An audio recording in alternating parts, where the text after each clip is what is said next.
Yes or no? As far as that question is concerned, it's okay Yes. for Mr. Meron pa Bernardo to bang answer. nakaupo na opisyal? Yes or no? Do I have the Yes. the clearance from the Just PG? yes or no? So that we are made aware. I think yes po. Yes. Okay. Thank you. Maraming salamat, Mr. Chairman. Before we leave this topic, nabanggit nyo sa affidavit nyo na si Secretary Bunuan, mentor ninyo, di ba? Yes po, Mr. How Chair. long have you known him? I think kahit po nung ako'y isang assistant district engineer or district engineer po. But you used to be very, very close, hindi ba? Nagpapasyal po ako sa kanya noon.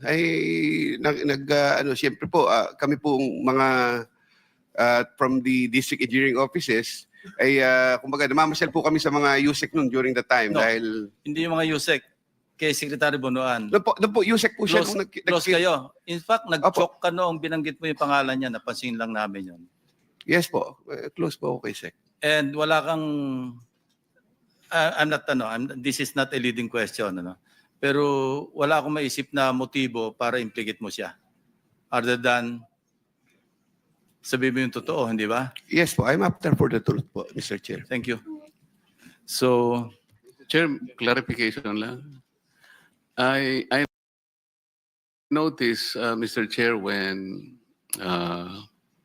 Yusek Bernardo tried to confer with his counsel, the counsel approached him, and then before anything else, he also went to PG Padulyon. Why is that, Mr. Chair?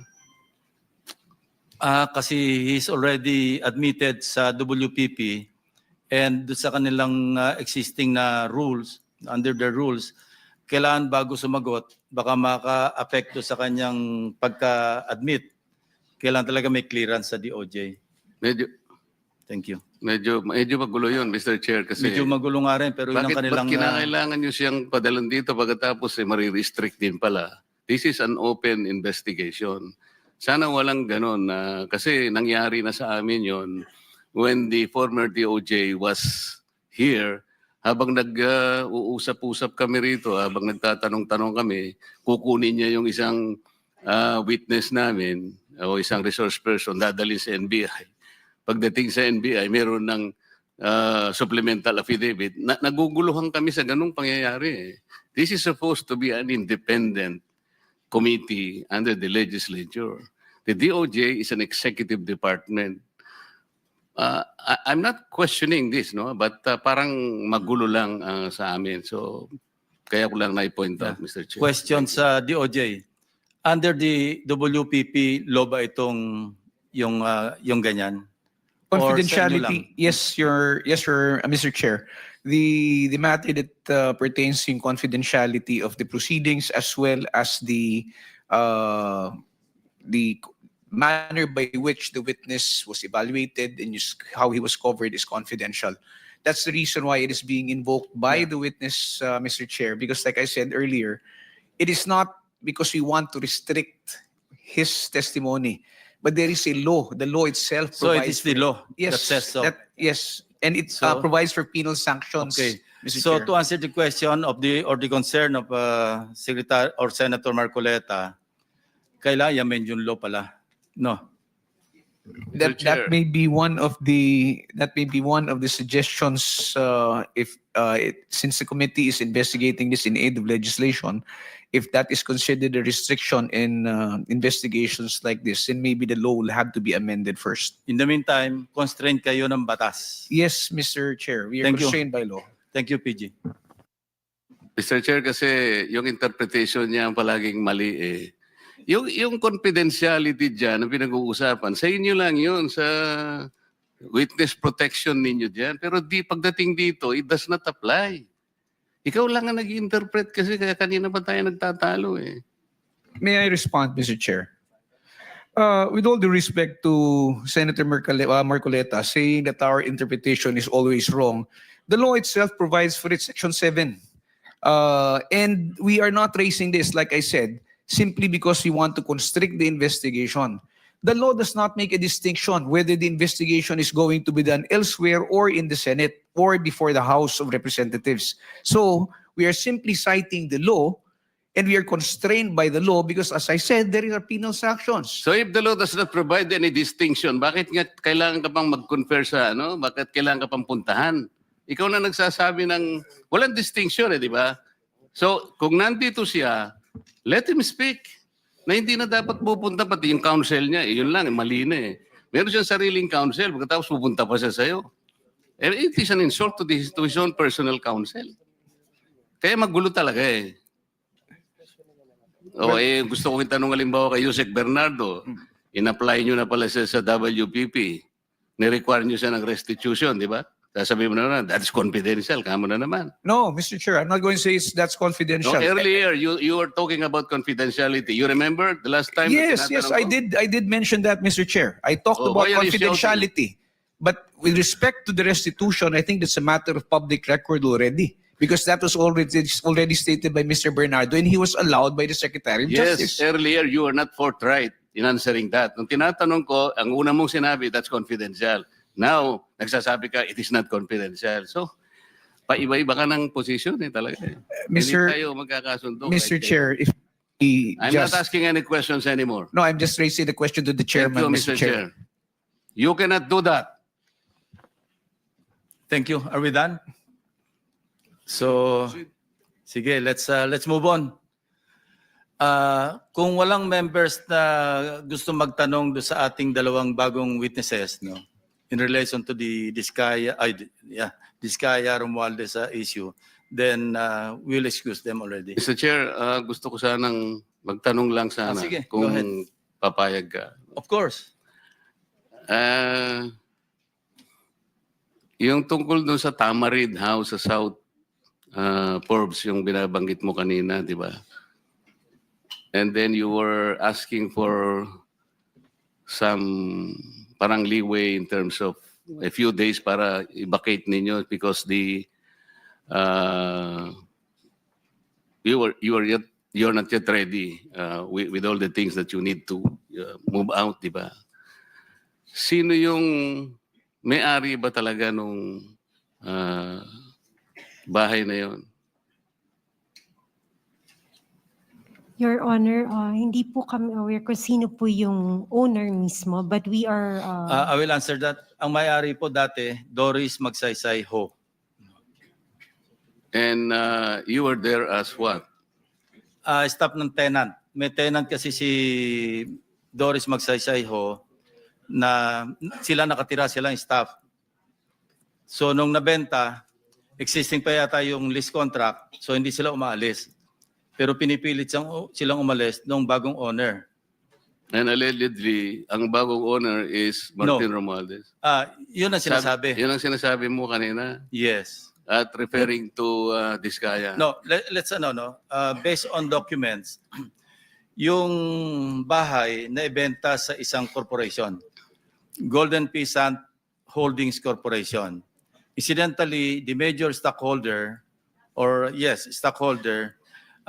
also used to sit in the board of at least two corporations associated with the former speaker. Ito yung Benguet Corporation. I think mining yata ito. Yung isa yung may joint venture sa ABS-CBN. Dito yung pangalan. Teka. Romualdez something.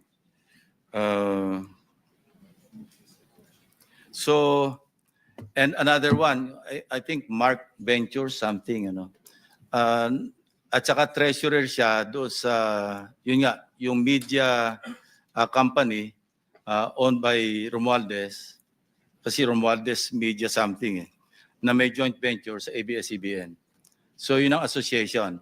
So, no, we're not trying to implicate the former speaker, Hindi tayo nagta-target dito.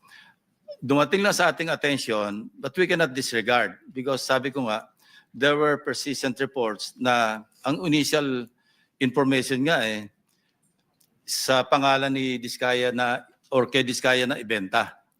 So it appears now na hindi totoo kasi ang naging role lang allegedly ni Carla Diskaya, yun nga, dumating siya doon, February or January, at sinasabihan sila, umalis na kayo dyan.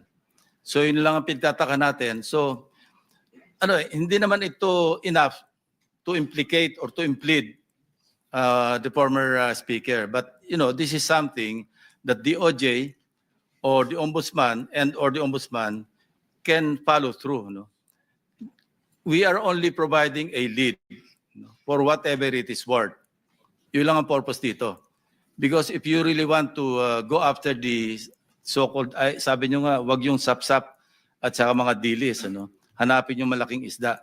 And this is the direction that we are taking. But I repeat, hindi to enough, itong information is not enough to implicate, not even implicate the former speaker. This is just, we may just consider this as a lead kasi merong connection. But of course, dininay naman ni Carla Diskaya, so let's leave it at that. So with that, I'd like to ask your permission to excuse the two ladies. Meron pa? Sige, okay. Thank you for the explanation, Mr. Chair. Dito sa code namin, sino Ito si pala, Marie? Romualdez Media Servicio Production Corporation. Oo. Sino yung sino yung Joy? So ikaw si May. May, napanood mo ba si Saldico nung siya ay nagpadala ng mga video na kung saan sinabi niya na nag-deliver siya ng 1B do sa bahay diyan sa Tamarin Road in Forbes. Nasa rito nasa social media to. Lahat napanood to Hindi Napanood mo? ko po siya direkta napanood, pero nung sinabi po, nabanggit po sa amin regarding 30 Tamarind, we got curious about him.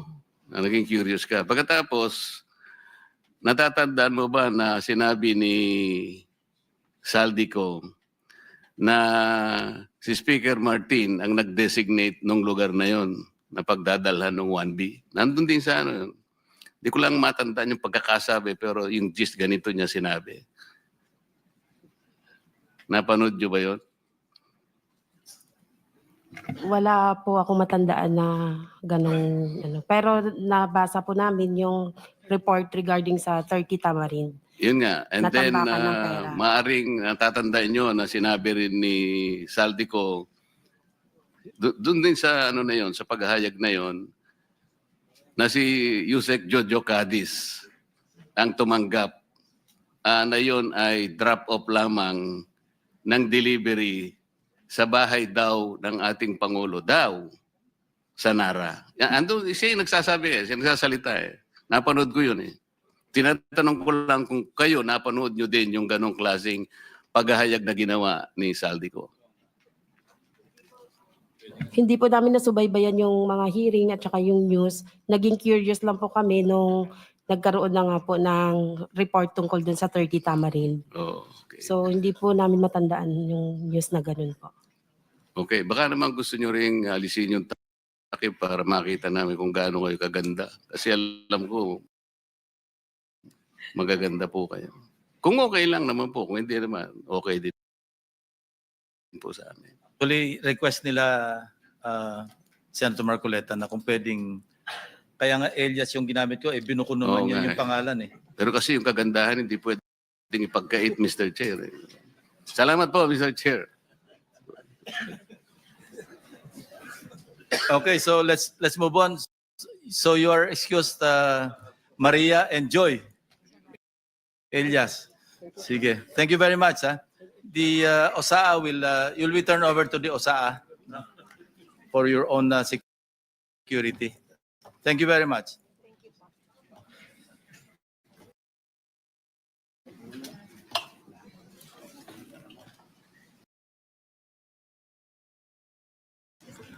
On a lighter note, kanina kasi, pinapalis natin yung talukbong ni RD Pakanan. Sabi niya, ayaw niya.